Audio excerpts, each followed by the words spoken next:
The Bane.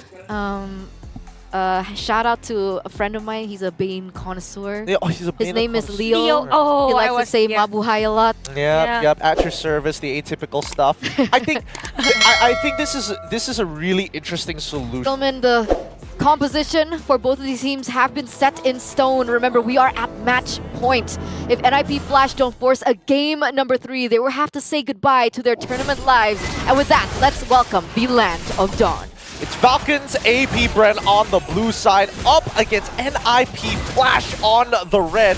Let's see whether this is going to go a little bit better for NIP Flash because once again, this is tournament lives. Yeah, you know, for NP Flash, they need to capitalize on having Hades a faster rotation on taking that jungle against Kyle TC. This has been a problem if we're up against Kyle TC. He jungles really fast because of the vision also that Ogwen gives for Falcon. Oh, wow. Oh, no, he's dead. That's first blood achieved instantly by Super Marco. A great trade converted into a kill. This answers the argument whether Roger is the strongest marksman at level 1 because he has a lot of kit to actually counter out any gold laner in front of him, not unless that gold laner is on top or upper hand in terms of the range. So that's a nice judgment here for Super Marco.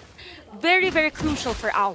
I mean, the beauty of the Roger is that he punishes lazy gold laners. So, like, if any gold laner decides to just throw out their cooldowns early on at level 1, it's a guaranteed trade for Roger to just walk up, auto attack, maybe get the skill 1 down, and then transform, and then Lycan pounce to guarantee them to sit underneath their turret, right?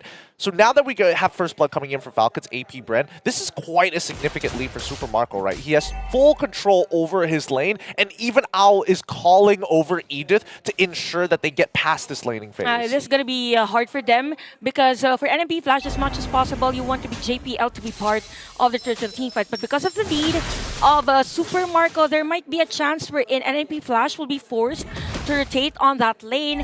And again, Adamir will be the one who is the collateral damage here for NFP Flash.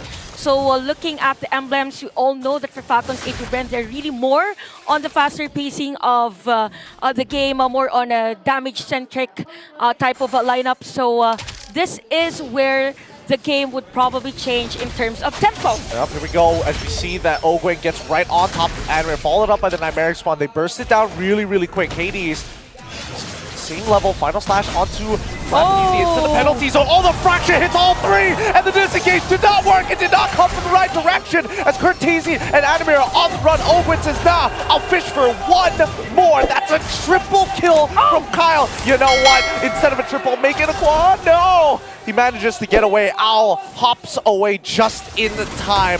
Oh man, this is not looking good for NIP. Yeah, definitely for Falcon's AP Bren. It was as if I saw an alley play from Flap TZ to Kyle TZ. It was so on point that even NIP Flash, they didn't know that Kyle TZ was in that part of the bush. It's very crucial for an XP lane, specifically for Adamir, to walk in that area so that they have this intel that, hey, Kyle TZ is here. Just like from the usual instances wherein you are taking objectives. So yeah, for NP Flash, they have to know first where the other junglers are. And this is where we say that Kyle TZ is really rotating fast for Falcon's AP Bren. Here we go, a dive attempt coming in from Ogwen's side just to make sure that they get JPL. They're so close. Primal Wrath comes out just in time, and Super Marco's in trouble. Flickers forward, and the SOD finds the kill. Good play coming out for NIP side. The caught Falcon's AP Bren slacking as across the map we see that Hades and Adamir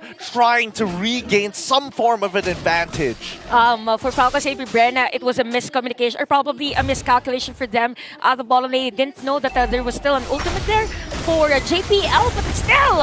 At the end of it, Owl still ends up dying, and Kyle's like, nah, we're not going to give you any advantages. We're going to allow Super Marco to do his thing. Keep dominating, my boy. We have to give space continuously here for Super Marco, as Falcon's AP Bren says against Owl. And they know the threat here of having a Moskov up until the mid to late game as much as possible, limit that potential. And what's really nice here for Falcon AP Bren, because if we look at the goal, it's actually Kyle TZ on the lead in terms of the farming or goal, for gold here against the NP Flash. So probably the 1,900 gold lead for Falcon's AP Bren is leaning towards those damagers of the team.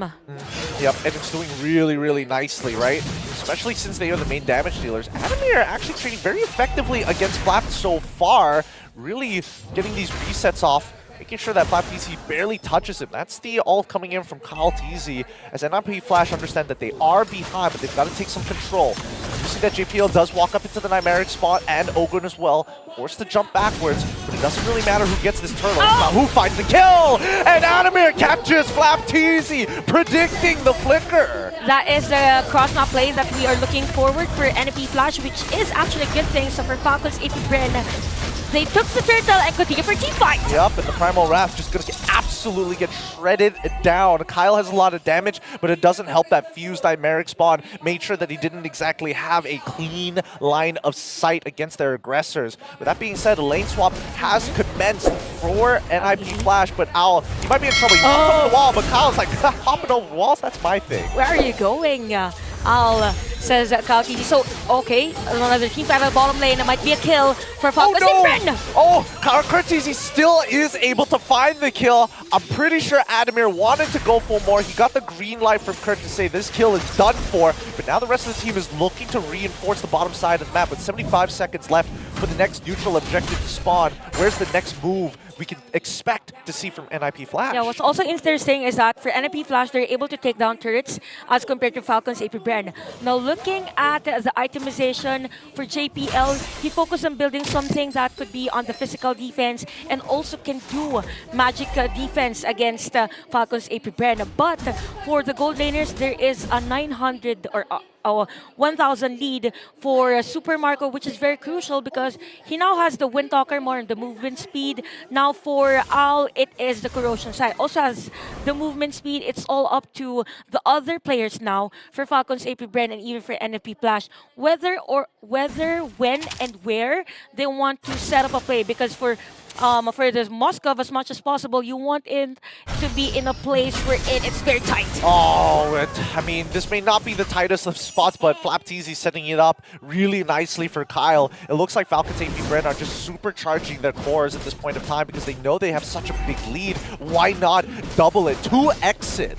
Yeah, someone has to stop this cross-map play that NFP Flash has been doing because it is very effective now against Falcon's AP Bren. It's as if NFP Flash is the one dictating the rotation against Falcon's AP Bren. But we have another turtle here. I think Kyle TZ will secure this one. No problems whatsoever. Super Marco coming back to the lane. He doesn't want to lose this tier 2 without putting up a fight, but JPL is now caught by himself. He might be the sacrificial lamb to allow Owl to get out of here, but Ogun, he spots it, catches out anyway. Penalty zone even being committed, but they only find JPL. Kyle is going to cover the mid lane, but this forced the motion out of NIP Flash. And even the Purify of Owl has been used. The good thing he has the Purify, because if not, it's going to be crucial here for NP Flash. And because of the continuous play that Falcon's AP Bren has been doing, they now destroy the third up top. And even at the bottom lane, even Kyle TZ is all over the place in the jungle area of Hades.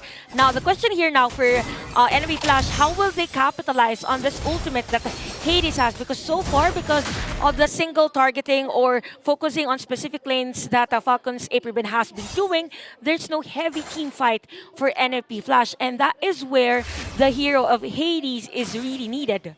I think it's just a battle of efficiency, right? Like Falcon's AP Bren, the more abilities that they hit, even if it's on a single target, it's honestly not that bad. Owen, he senses something is wrong with the force here. I think he can smell the players of NFP Flash. I mean, he sees JPL, he could go for more, but they're going to start walking up, and now they know that Kurt TZ, Adamir, and JPL are the ones who've been hiding in that bush. Great game sense from FCAP. Yeah, for NFP Flash, it's also good that they're not really committing or overextending in the area where Falcon's AP Bren can set up a play against them. Oh, nicely played by Kyle! He literally said to Adamir, not today, kid. That's just behind him. Final Slash doesn't connect and kills him immediately after. Now they're trying to disengage from that mid lane, but FCAP say, no, you don't have enough damage to clear our wave, so we're going to try and take everything away from you. We don't get the tier 1, but we will try and instigate war in your jungle. Speaking of clearing of... wait. JBL gets pushed backwards into it. Jushin is trying to zone off the rest of the members of FCAP. Does find Owen, pulls him back, forces him to flicker off here. And even Hades committing to his ultimate as well. Really doesn't get much done, but at the cost of a single flicker, not that bad for FCAP. You know what, for NFP Flash, what's really sad is also for Hades, the ultimate is being used just to clear the minion wave and not used for maybe damage for them. Oh wait, Adamir. Yeah, he's gone. He's a goner here, especially with the Executioner Strike still applied to him. There's no reason for NIP Flash to even walk up because they're so ult-dependent. Yeah, that's really nice that you've pointed that out, because for NFP Flash, it's as if they're waiting for a skill to hit before dealing damage or before setting up a play against Falcon Safety Bread. Oh, once again, it's going to be JPL who is on the chopping block. Hades does get the trade on towards Orgwin's side, and even Flappy gets pulled underneath the turret, forced to flicker on out of there. This is just the power of Jushin, but man, look at that lead. Yeah, that's a very huge lead here for Falcon Saber. And did you see that? We're in Owen did I was about to explain something with Kat. He said, oh wait, stop the explanation first. I'll see you the damage. But yeah, continuing to what I'm saying is that, have you seen that part when Owen jumped and then it was almost simultaneously with the penalty zone of Flap TZ? They're just ready to dive whenever there is a player from NAP Flash. And that's the reason as to why NAP Flash is almost always out-positioned for every time that they want to counter the play of Falcon's AP Bren. I mean, when you have a jungler who's 8-0-3, I'll die for it. I'll die. You tell me to go, you tell me to jump, I'll say how high, right? No questions asked. I will throw my life on the line if you have that big of a lead. Because look at this. Every outer turret is getting taken away. If they get an inhibitor here, they might set up for a checkmate angle, and JPL is just trying to make sure he protect the barrier. But at this point, it's a little too late. They've managed to hold on to their inhibitors, and FCAP is like, all right, we're just biding our time. Yeah. 8K lead, just 2 more K, and you guys are going to be in a pickle. Yeah, probably for Falcon Saber Brand, just continue this maintain this lead as much as possible against NP Flash. But the thing is that for NP Flash, since they have the Moskov in their lineup, there's a high chance for them for a comeback as long as there's not going to be a casualty on another team fight. Oh, the final slap pushes Oakwood out of position, quickly flickers over the wall to save his life. That was close. Very, very close. Definitely clipped his ear there as JP. Oh, SOD actually lands it. Owl actually takes it to try and chase down Kyle TZ. JPL very, very low. But now, FCAP, they're just playing with it. Penalty zone lands onto 3. That's what we were looking for. Adamir finds Few, but Flap finds Hades, and even the final slashes. Adamir cannot do more than that. Oh, flickers forward! Super Marco wants it! Oh, he gets knocked backwards. But luckily, FCAP, great synergy, takes turret aggro away. What a nice juggle here for Falcon Safety Brand. They know that some of the players or their teammates are already low on life, but there is someone who takes that position instead so that they can still continue the team fight. And I think during that time when Ogwin was saved, all his teammates said, phew, that time, because that was close. That was a close kill against Ogwen. And for NFP Flash, we could see the potential for Owl's damage. But again, we could see on that instant replay that it's going to be hard for them to sustain all the damages all at once from Falcon's Aperbren. And look at that ultimate and even flicker from Few. He just saved himself and have taken that attention from Adabir. Oh wait, we're in the middle of another fight as the Lord is being contested by NIP Flash. They already lost their EXP laner in Adamir. They're forced all the way back, and that's when FCAP is like, all right, try it again. I dare you. Walk out of your base one more time, and we will end this. And even Owen was there, just in case there will be players from NIP Flash. And look at the space again for Super Marco from Falcon's April Bend. So they're just continuing this pattern.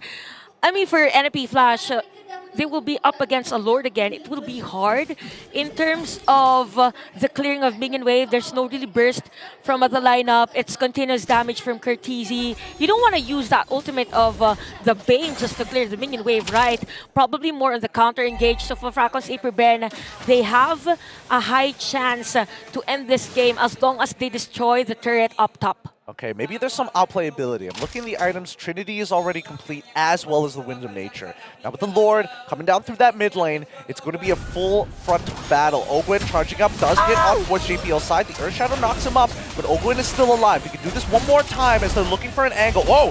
Owl takes the SOD, forces out the Wind of Nature onto Kyle to try and trade him out here. But the Lord is already on that crystal. Flat may be going down, but that's Tournament Lives going to be taken away as while everybody is falling. That crystal break is broken wide open. That's FCAP taking this game 2-0 against NIP Flash.